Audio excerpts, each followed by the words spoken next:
చూడండి, వెజ్ పులావ్ అండి. క్యారెట్ ఆలుతో చేశాను. రైతా కాంబినేషన్, ఆనియన్స్ లెమన్తో చాలా బాగుంటుందండి. చూడండి, జీడిపప్పులు కూడా. ఇది మనము ఏ కర్రీస్ లేకున్నా కూడా తినొచ్చండి. చాలా బాగుంది, టేస్ట్ కూడా. రైతాతో తింటే ఇంకా బాగుంటుంది. ఇప్పుడు ప్రాసెస్లోకి వెళ్దాం, ఎలా తయారు చేసాము. అందరికీ నమస్కారం. Welcome to Sumathi vlogs. సర్వేజన సుఖినో భవంతు. నేను ఈరోజు వెజ్ పులావ్ చేస్తున్నానండి. దీనికి కావాల్సినవి ఆలు, క్యారెట్, పచ్చిమిర్చి, పుదీనా, కొత్తిమీర. నేను ప్యాన్ పెట్టేసుకొని కాస్త ఆయిల్ వేసుకున్నాను. ఇందులోకి ఒక 1 టీ స్పూన్ నెయ్యి వేస్తున్నానండి. నెయ్యి కూడా నేను ఇందాకే చేశాను, ఫ్రెష్గా ఉంది.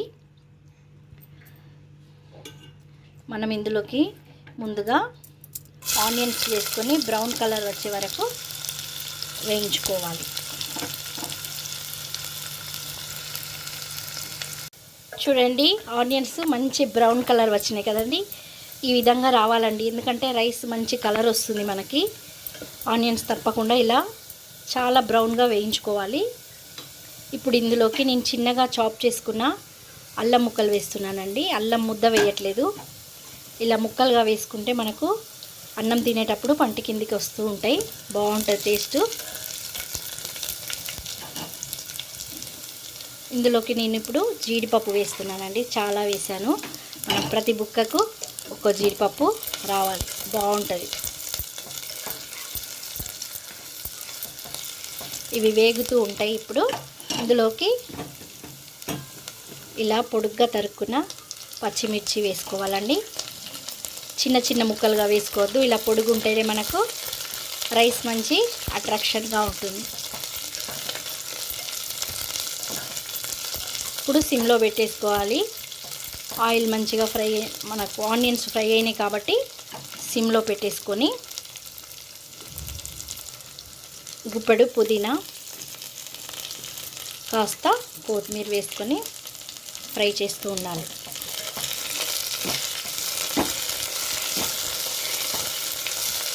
బాస్మతి రైస్ తోటి చేస్తున్నానండి. 1 గ్లాస్ రైస్ చేస్తున్నాను. 1 గ్లాస్ మంచినీళ్ళ గ్లాస్ తోటి చేస్తున్నాను. ఇవి కాస్త వేగిన తర్వాత పొడుగ్గా సన్నగా తరుక్కున్న క్యారెట్స్, మనకు అన్ని కూరగాయలు ఉండనవసరం లేదండి. ఇలా ఆలు, ఒక 2 ఆలు, క్యారెట్స్, జీడిపప్పు ఉంటే సరిపోతుంది.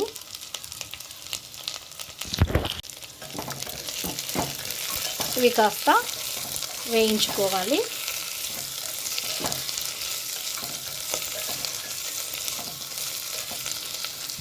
మూత పెట్టేసి కాసేపు ఉడకనిద్దామని. ఫ్రై అయినాయో చూద్దామండి. చక్కగా కాసేపు ఆయిల్లో ఆలు, క్యారెట్స్ ఫ్రై అయినాయి. ఇందులోకి కాస్త 1/2 టీ స్పూన్ గరం మసాలా, ఇంకా వేరే వేయట్లేదండి.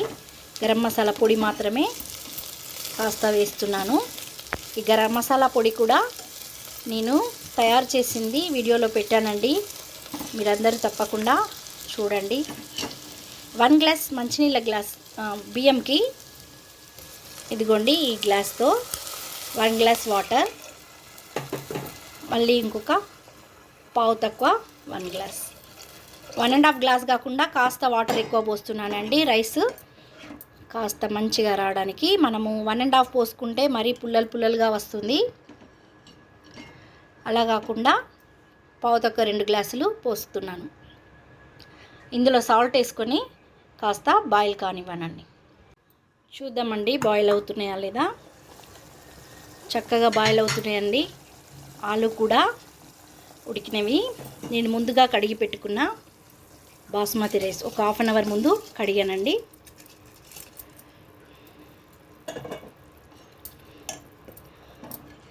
ఒక 1/2 టీ స్పూన్ సాల్ట్ వేసాను. ఇది సిమ్లోనే ఉడకనివ్వాలండి ఒక 10 మినిట్స్. చూద్దామండి రైస్ అయిందా.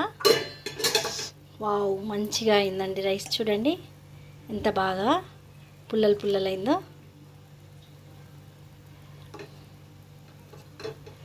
చూద్దాం ఒకటి పట్టుకొని. మంచిగా అయిందండి. ఇందులోకి నేను కాస్త మంచి గులాబీ రేకుల పొడి వేస్తున్నాను అండి. మంచి ఫ్లేవర్ ఉంటుంది, మంచి టేస్ట్ కూడా ఉంటుంది.